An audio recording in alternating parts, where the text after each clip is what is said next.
it comes to squatting, I see time and time again people not knowing how to brace or think they're bracing properly, but they actually aren't. So that's why in today's video, I'm going to be going through the step-by-step process on how you can have the perfect brace to improve your squat strength.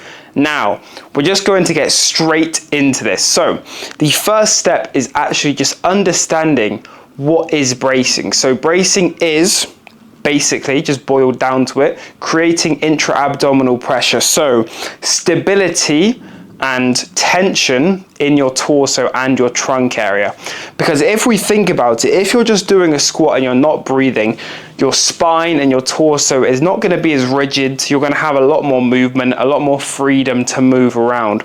But when you're squatting, you don't want movement, you don't want freedom. Because if we're going down and squatting, and if you're moving around a lot, then that's less force that you can push into the ground because you're having to use it elsewhere to move, say, front and backwards, when you want to just be pushing down into the ground. So now that we have what bracing is out the way, how do we actually do it before I get into showing you how to do it on the squat? So the first step to having a good brace is deciding if you're going to brace through your nose or through your mouth. Either of them works fine. It's just down to personal preference. Me, I personally breathe through my mouth when I'm bracing, but I know a bunch of clients and a bunch of people who brace through their nose. So first off, find what works for you, and then we'll actually go into the bracing part. So I'm going to show this without a belt, but you can brace with or without a belt. If you have a belt, it just creates more inter-abdominal pressure, so you're going to be more stable and more rigid. So I'd recommend using a belt if you have one. So you're going to take a big deep breath into your stomach. So deep breath into the stomach and push out against the front and the sides. So it's not just you're just breathing into your stomach for no reason. You're purposely expanding your stomach as much as possible from the front and the sides, whether that's pushing out into a belt or you're just expanding your stomach. So you're going to do that. So now you're in the position where your stomach is expanded. Then you're going to brace your core like someone's going to punch you into the stomach. And then once you do that, we're going to do something called the Valsalva maneuver. Now, this is one of the most important parts because it's going to create so much tension and so much rigidity. So what you're going to do is put your thumbs into the sides of your obliques. You're going to do what I said before. So breathe into your stomach, expand it, brace your core, and then this is where the Valsalva maneuver comes in. You're going to try and breathe out, but stop yourself. So if you plug your nose and you try and breathe out, it's like that, just without plugging your nose.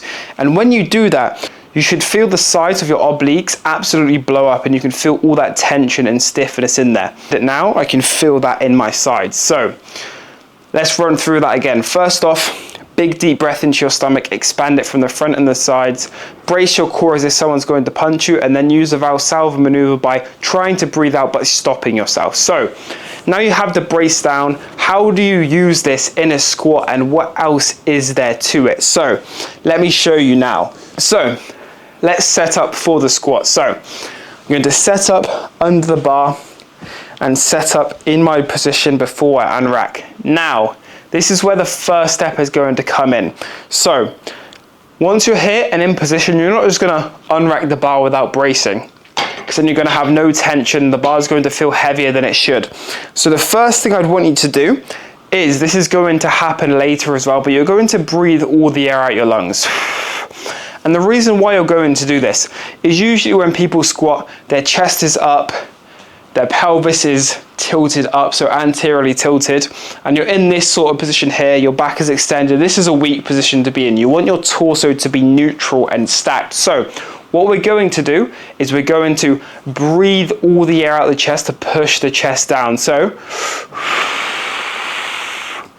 and naturally, where your rib cage goes, your pelvis should follow, and vice versa. So you're going to be in this stacked and neutral position. So that's why when we get under the bar, we're going to be here, then we're going to breathe out, and then we're going to brace. So what we said before, breathe into your stomach, expand the stomach, brace the core, and then use the Valsalva maneuver. So I'll do that now. Breathe out, brace, unrack the bar. And then you step back as you normally would. So I would say 3 to 4 steps, no more than that. And that's the same sort of routine again. So we're going to breathe all the air out of our chest. So now we're stacked in that neutral position. Now I'm going to breathe into my stomach, expand it, brace my core, Valsalva maneuver, going to squat down.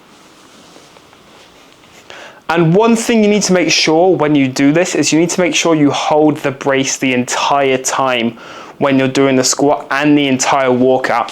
So it's not going to be a case where you brace and then walk out the bar, but you're letting your brace out while you do that, because then you're going to lose tension. So you hold it the whole time, and then you breathe out once you're in your starting position, and then you re-brace, hold that the entire way down, entire way up, and then you breathe out once you're at the top, and then you either re-rack the bar or re-brace again if you're going for another rep. So I hope you guys found this video helpful. If you did, please leave a like and drop a comment down below if you've used this and if this has been helpful to you.